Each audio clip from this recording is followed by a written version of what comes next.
प्रसिद्ध रणनीतिकार अल्फ्रेड महान के, जिस तरफ भारत ने अपना कदम काफी पहले रख दिया है। इसमें एक और नाम जुड़ा है युद्धपोत महेंद्रगिरी का, जो प्रोजेक्ट 17A का हिस्सा है, जिसे लॉन्चिंग के बाद जल्द ही नौसेना को सौंप दिया जाएगा। आज हम बात करने जा रहे हैं इसी खास युद्धपोत महेंद्रगिरी के बारे में।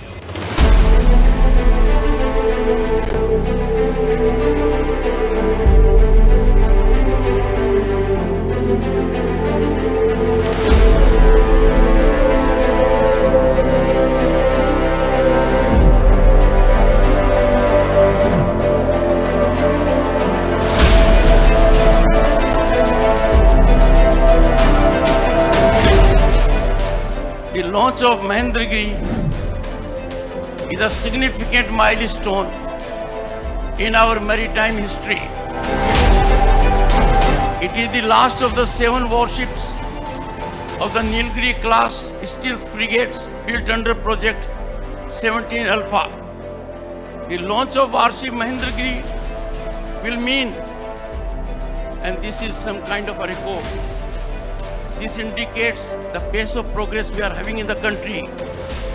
This will mean 5 launches of the same class warships in about 15 months. A feat that makes us proud.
भारतीय नौसेना के इस जहाज का नाम महेंद्रगिरी रखा गया है।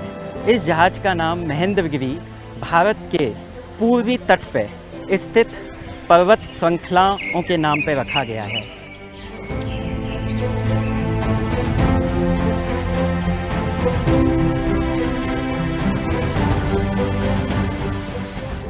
ये वही पर्वत है जिसका रामायण से माइथोलॉजिकल रेफरेंस लिया गया है।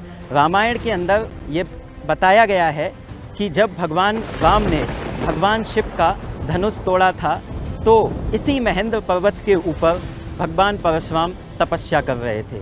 वहीं से इसका रेफरेंस लिया गया है। इसके डिज़ाइन के बारे में मैं आपको बताना चाहूँगा। P-17 अल्फा प्रोजेक्ट का ये चौथा जहाज़ है। ये एक मिसाइल गाइडेड स्टेल्थ फ्रिगेट है, जिसकी लंबाई लगभग 150 मीटर है, जो एक फुटबॉल के मैदान से भी ज़्यादा है। इसका डिस्प्लेसमेंट लगभग 6700 टन है। ये एक कॉर्डेक प्रोपल्सन सिस्टम पे चलता है, जिसके अंदर 2 डीजल इंजन, 2 गैस टरबाइन भी मौजूद हैं। सबसे एडवांस फीचर की बात करें तो वो इसका सबसे एडवांस फीचर है इसका स्टेल्थ फीचर, जिससे कि ये दुश्मन के रडार पे डिटेक्ट नहीं हो सकता है। और इस जहाज़ को बनाने में एक इंटीग्रेटेड कंस्ट्रक्शन टेक्नोलॉजी का इस्तेमाल किया गया है, जिससे इस जहाज़ को बनाने की जो समय सीमा है उसको काफ़ी कम कर दिया जाता है। इंटीग्रेटेड कंस्ट्रक्शन मेनली 4 हिस्सों में किया जाता है। प्रथम चरण जिसमें प्लेट कटिंग, द्वितीय चरण जहाँ पे आप यूनिट के लेवल पे आउटफिटिंग करते हैं, उसके बाद में तृतीय चरण में ब्लॉक लेवल पे आउटफिटिंग होती है, और चतुर्थ चरण में इन ब्लॉक्स का इरेक्शन करके इस जहाज को पूरा किया जाता है। इस जहाज के स्टेल्थ फीचर्स के अलावा इसमें बहुत ही एडवांस तरीके के हथियार और वेपन्स और सेंसर लगे हुए हैं, जैसे कि surface to surface BrahMos missile, triple tube torpedo launcher, AK-630 main gun SRGM, SRCG, AK-630 और सर्विलेंस के लिए जो सबसे प्रमुख रडार है वो है MF स्टार, जो कि एक मल्टी फंक्शनल सर्विलेंस रडार है।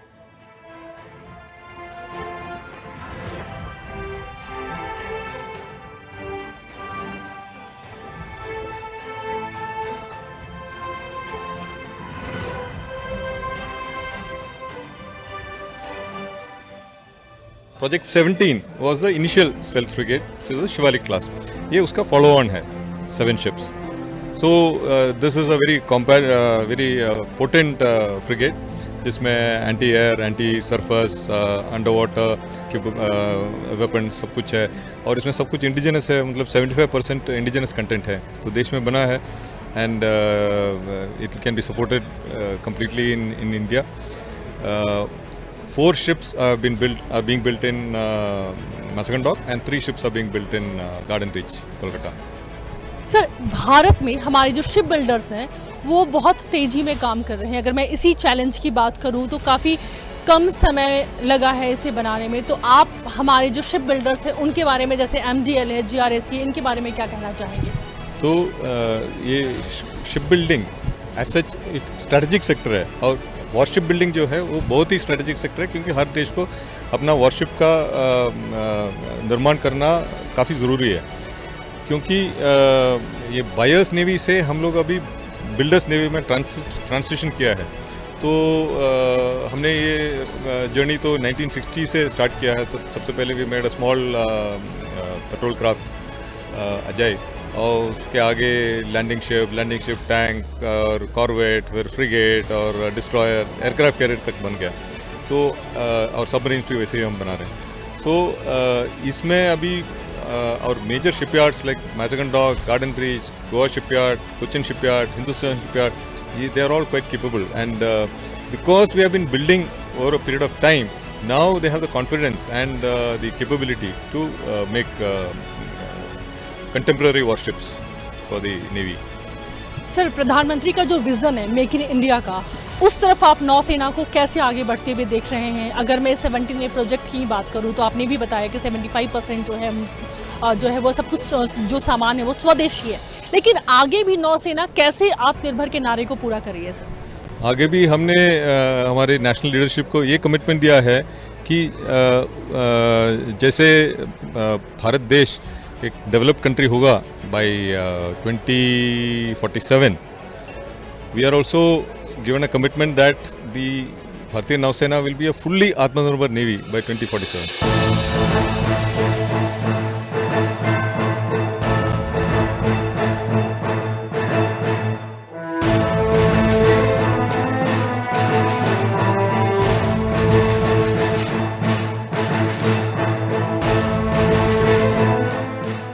ये युद्धपोत हमारे लिए, हमारी नौसेना के लिए इतना महत्वपूर्ण क्यों है? आत्मनिर्भर भारत के तहत इस युद्धपोत का जो निर्माण हुआ है उसका कितना फायदा आने वाले वक्त में नौसेना को मिलने जा रहा है, ये बताने के लिए हमारे साथ मौजूद हैं MDL के CMD संजीव सिंघल। संजीव जी, स्वागत है आपका संसद। सबको नमस्कार एंड अभिनंदन। संजीव जी, इसके निर्माण में इंटीग्रेटेड जो एक ये वर्ड है उसका बहुत ज़्यादा फायदा हुआ है, जिसकी वजह से ये है कि इसके निर्माण में बहुत कम समय लगे। ये हमारे दर्शकों को आप समझाएंगे कि इसका कितना फ़ायदा मिला है? इस प्रोजेक्ट में पहली बार इंटीग्रेटेड कंस्ट्रक्शन मेथोडोलॉजी का इस्तेमाल हुआ है। इंटीग्रेटेड कंस्ट्रक्शन मेथोडोलॉजी का मतलब ये रहता है कि आपके ब्लॉक्स जो हैं वो पैरेलली कंस्ट्रक्ट होते हैं, सीक्वेंशियली कंस्ट्रक्ट नहीं होते, और मल्टीपल लोकेशंस पर एक साथ कंस्ट्रक्ट हो सकते हैं। और जब ये ब्लॉक कंस्ट्रक्शन चल रहा होता है तो उसमें इक्विपमेंट्स एंड आउटफिटिंग का काम भी साथ साथ हो जाता है। और इसके बाद में जब ये सारे ब्लॉक्स एक साथ स्लिप वे पर ला करके ज्वाइन किए जाते हैं तो इसमें एक हमको टाइमलाइंस को कंप्रेस करने का काफ़ी स्कोप मिलता है और डिलीवरीज जल्दी हो सकती हैं। अगर मैं अपने दर्शकों के लिए साधारण शब्दों में बात करूं तो इस युद्धपोत को पार्ट में तैयार किया गया है या। और उन सारे पार्ट को एक साथ जोड़ जोड़ दिया गया है। तो जब आप ताकि पार्ट्स में तैयार करते कम हैं तो आप समय डिफरेंट पार्ट्स एक साथ अलग अलग लोकेशंस पे एक साथ में काम कर सकते हैं।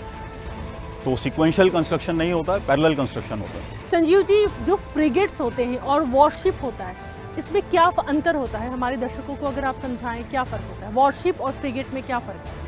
प्राण जी, यहाँ तक वॉरशिप का सवाल है, ये सभी वॉरशिप की कैटेगरी में आते हैं। इसमें अगर जो हमारे फ्रंट लाइन प्लेटफॉर्म्स हैं जो कि किसी भी युद्ध में सबसे आगे खड़े होते हैं, वो डिस्ट्रॉयर्स खड़े होते हैं, और डिस्ट्रॉयर्स के बाद में जो आते हैं वो फ्रिगेट्स आते हैं। तो कंपैरेटिवली डिस्ट्रॉयर्स के कंपैरिजन में अगर देखा जाए तो फ्रिगेट्स का साइज़ कंपैरेटिवली थोड़ा छोटा होता है और वेपन डेंसिटी भी थोड़ी सी कम होती है। जो बड़े एयरक्राफ्ट कैरियर होते हैं उनसे ये किस तरीके से अलग होता है? देखिए, एयरक्राफ्ट कैरियर का रोल टोटली डिफरेंट है। एयरक्राफ्ट कैरियर में बेसिकली आपके एयरक्राफ्ट्स को कैरी किया जाता है landing and take off purposes के लिए। उनकी युद्धक या मारक क्षमता इतनी नहीं होती। जो डिस्ट्रॉयर्स और फ्रिगेट क्लास की जो वेसल्स हैं, ये 1-to-1 एंगेजमेंट के लिए या दुश्मन से युद्ध करने के लिए तो इनकी मारक क्षमता कंपैरेटिवली काफ़ी ज़्यादा होती है। जब एक एयरक्राफ्ट कैरियर मूव करता है तो उसके साथ में भी डिस्ट्रॉयर्स या फ्रिगेट्स साथ में मूव करते हैं। तो जो लड़ाई के लिए सक्षम प्लेटफॉर्म है वो डिस्ट्रॉयर्स और फ्रिगेट्स हैं, और जो एयरक्राफ्ट कैरियर है वो बेसिकली उसके ऊपर से आप फ्लाई कर सकते हैं, एयरक्राफ्ट से लैंड कर सकते हैं, एयरक्राफ्ट फ्लाई कर सकते हैं। तो उसको साथ में अपना सपोर्ट सिस्टम चाहिए होता है जिसमें डिस्ट्रॉयर्स एंड फ्रिगेट्स साथ में चलते हैं। इसका इस्तेमाल शायद स्कॉट या फिर सुरक्षा के लहजे से भी किया जाता है। इसका इस्तेमाल प्राइमरली युद्ध के लिए और सुरक्षा के लिए किया जाता है। जहाँ तक इस प्लेटफॉर्म की गति का सवाल है, ये करीब करीब 28 नॉट तक की स्पीड अटेन कर सकता है। मारक क्षमता काफ़ी ज़्यादा है। इसमें surface to surface, surface to air, anti submarine, ये सारी फैसिलिटीज़ इसमें उपलब्ध हैं। और मुझे लगता है जब ये भारतीय नौसेना को सपोर्ट किया जाएगा तो ये उनके लिए एक बहुत ही पोटेंट प्लेटफॉर्म होगा। एक वक्त था जब भारत केवल इंपोर्ट पर ध्यान दे रहा था या फिर निर्भर था, लेकिन आज हम आत्मनिर्भर भारत की बात कर रहे हैं और हम प्रोजेक्ट 17A के तहत इतने सारे युद्धपोत जो है वो बना चुके हैं और आगे जल्द ही ये कमीशन होगा। आप भारत को कहाँ देख रहे हैं? देखिए, मुझे लगता है कि अगर बात करें माननीय प्रधानमंत्री जी की, तो जैसा कि आपने सुना होगा कि पहले भी बताया गया है कि हनुमान जी को अपनी खुद की ताकत का मालूम नहीं था। तो उनको जब ये उनकी ताकत का एहसास दिलाया गया तो मुझे ऐसा लगता है कि भारत देश के साथ में भी और भारत देश की एंटिटीज़ के साथ में भी कुछ ऐसा ही है। तो माननीय मोदी जी ने, जो हमारे प्रधानमंत्री हैं, उन्होंने ये सारे जो इनिशिएटिव्स लिए हैं आत्मनिर्भरता की तरफ, भारत को तीसरी विकसित इकोनॉमी बनाने की तरफ, 5 ट्रिलियन इकोनॉमी बनाने की तरफ, इसमें बहुत सारे ऐसे पोटेंशियल हैं जो कि हमको खुद ही नहीं मालूम थे, बट उस दिशा में उस तरफ कदम बढ़ाने से सामने रोशनी नज़र आ रही है कि ये चीज़ें अचीवेबल हैं। और इन सभी स्टेप्स से एक सेल्फ कॉन्फिडेंस, मुझे लगता है एंटायर इकोनॉमी का, जितनी भी एंटिटीज़ हैं इकोनॉमी में, जितने भी मैन्युफैक्चरर्स हैं, जितने भी कंस्ट्रक्शन एजेंसीज़ हैं, including Mazagaon dock ship builders, इन सभी का आत्मविश्वास बढ़ा है। और ये हमको पूरा विश्वास है कि जो भी टारगेट्स दिए गए हैं, मज़गांव डॉक शिप बिल्डर्स भी और पूरा भारतवर्ष भी ये टारगेट्स को अचीव करने में के लिए सक्षम है और समय से पहले अचीव करेगा।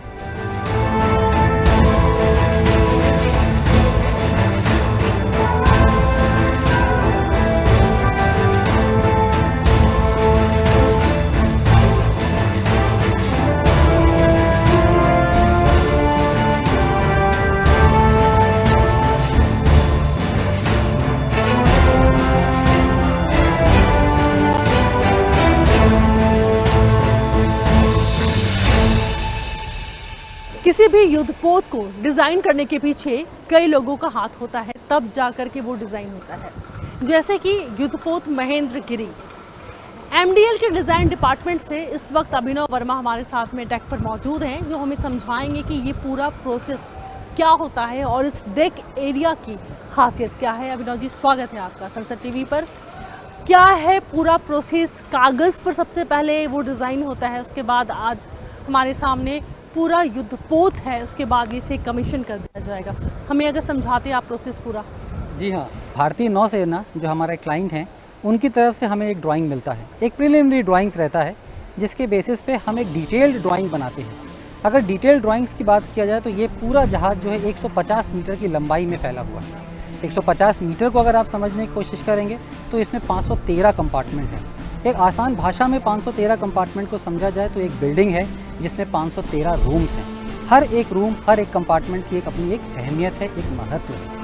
तो अगर हम कंपार्टमेंट्स में देखा जाए तो आज के डेट में अभी जिस जगह पे हम खड़े हैं उसको एक हैंगर डेक के नाम से जाना जाता है। इसका सबसे जो इम्पॉर्टेंट पर्पस है वो ये है कि यहीं पे आके हमारा जो हेलीकॉप्टर है, जो एक सी किंग क्लास हेलीकॉप्टर है, वो लैंड करता है। P-17 अल्फ़ा एक युद्धपोत है जो एक फ्रिगेट क्लास में आता है। ये एक नए टाइप के कंस्ट्रक्शंस को बढ़ावा दे रहा है जिसको हम इंटीग्रेटेड कंस्ट्रक्शंस के नाम से जानते हैं। फ्रिगेट क्लास का और डिस्ट्रॉयर क्लास में एक सबसे बड़ा डिफरेंस है कि फ्रिगेट क्लास यूज़ किया जाता है स्विफ्ट पर्पस के लिए, मतलब अगर आपको इमीडिएटली कोई रिस्पॉन्स देना है तो इस टाइप के जहाज़ के लिए हमें फ्रिगेट क्लास यूज़ करना पड़ता है। इसकी लंबाई, इसको अगर तेज़ी से जाना हो, किसी भी युद्ध में तुरंत रिस्पॉन्स करना है, तो ये सबसे पहला काम हमारा फ्रिगेट का यही होगा। अभी कुछ देर पहले एक प्रोसेस हम यहाँ पर देख रहे थे, इस वेट को कुछ लोग खींच रहे थे। तो जब लॉन्चिंग के वक्त या फिर लॉन्चिंग के समय ये प्रोसेस क्या है? ये जब लॉन्चिंग एक्टिविटीज़ होती है तो एक चीज़ समझिए कि ये जो लॉन्चिंग एक्टिविटीज़ में अभी ये पूरा वेसल्स एक एम्प्टी वेसल्स है। अगर total weight of the ships की बात किया जाए आफ्टर आउटफिटिंग से एवरी सारे आइटम्स इक्विपमेंट्स प्लेस होने के बाद, तो अप्रॉक्सीमेटली 7000 टन्स होते हैं। बट अभी हमारे पास कोई भी इक्विपमेंट्स प्लेस नहीं है और हम इसको लॉन्च करना चाहते हैं, तो एक सिंपल फिज़िक्स की तरह हम समझने की कोशिश करें। ये एक एम्प्टी वेसल है जो कि अभी पानी में जाएगा और इस पर एक अपवर्ड्स डायरेक्शन में एक फोर्स लगेगा। तो एक जहाज़ की स्टेबिलिटी को बनाए रखने के लिए हम डेड वेट इनिशियली डालते हैं, जो कि अप्रॉक्सीमेटली अगर आप यहाँ पे देख पा रहे होंगे तो 6000 साढ़े 6000 kg के रिस्पेक्टिवली यहाँ पे वेट दिया हुआ है। एक और हिस्सा है इस जहाज़ में जिसे कि क्वार्टर डेक कहते हैं जी। क्या उस तरफ हम जा सकते हैं? ज़रूर। इस हैंगर डेक के बिलो कंपार्टमेंट को ही क्वार्टर डेक बोलते हैं और हम चल के देख सकते हैं कि वहाँ पे क्या है।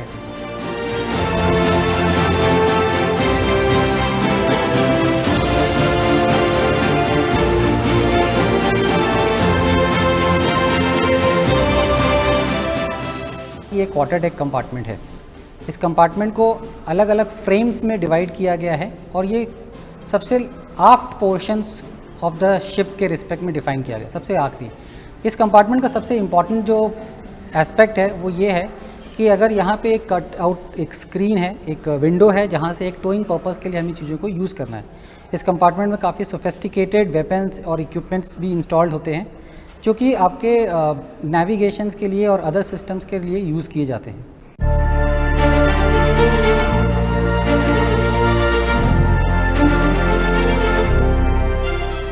जहाज़ के उस एरिया में हम आपको लेकर के आए हैं जिसे देखने के बाद आप इसके भव्यता का अंदाज़ा लगा सकते हैं। जानकारियाँ बहुत छोटी हैं लेकिन ये बारीक भी हैं और काफ़ी महत्वपूर्ण है।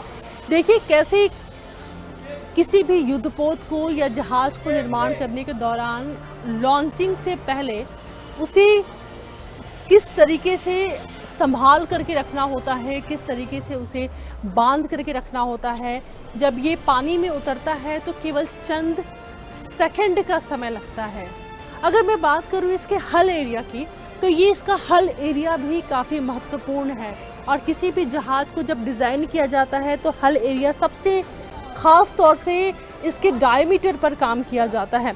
युद्धपोत महेंद्रगिरी का हल बनाने में उपयोग किया जाने वाला स्टील स्वदेशी रूप से विकसित है जिसे कि सेल ने निर्मित किया है और अन्य युद्धपोतों की तुलना में ये कई हद तक काफ़ी उन्नत है और शक्तिशाली हथियारों से और सेंसर पैकेजों से लैस है जो 3 आयाम यानी कि हवा में, समुद्र की सतह पर और समुद्र में पानी के भीतर खतरों को बेअसर करने में सक्षम है। In P-17 Alpha project, more than 13 PSUs we are employing their activities. Here in P-17 Alpha project, more than 13,000 equipments are there. Those equipments we have taken, more than 13 PSUs we have taken equipments. Not only that, more than 250 MSCME vendors we employed. Not only that, more than 1,000 subcontractors we are using. P-17 Alpha project, MDL is the premier design shipyard For this entire design, detailed design, we are doing it here. पर्वत महेंद्रगिरी के नाम पर इस युद्धपोत को एक नई पहचान मिली, लेकिन इसकी ताकत का आप अंदाजा ऐसे लगाइए कि जैसा नाम है वैसा ही काम है।